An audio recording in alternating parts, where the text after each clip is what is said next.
Hello all, welcome to Mithran silks. இன்னைக்கு நம்ம இந்த வீடியோவில் Maheswari pure tissue silk sari தான் பார்க்க போகிறோம். ரொம்ப லைட் வெயிட் சாரீ, பார்க்குறதுக்கு ரொம்ப அழகாக இருக்குது. நீங்கள் நேரில் வந்து பார்த்தீங்கன்னா எனக்கு டச் அண்ட் ஃபீல் புரியும். நிறைய டிஷ்யூ சாரீ பட்ஜெட் ஃப்ரெண்ட்லியில் வருது, பட் மித்ரன் சில்க்ஸ்னாலே பியூர் சில்க் தான். ஸோ மகேஸ்வரி சில்கில் டிஷ்யூ கொண்டு வந்திருக்கோம். ரொம்ப அழகாக இருக்குது, ஷைனிங்காக இருக்குது, ரொம்ப ரொம்ப லைட் வெயிட்டும் தான்.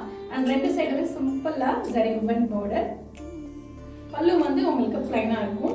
ப்ளவுஸும் இதே ரன்னிங்லேயே வரும். நீங்கள் வந்து கான்ட்ராஸ்ட் ப்ளவுஸ் போட்டு மேட்ச் பண்ணிக்கிட்டீங்கன்னா ரொம்ப நல்லாயிருக்கும். இந்த சாரியோட ப்ரைஸ் 3750. வாங்க இதில் கலர்ஸ் பார்க்கலாம்.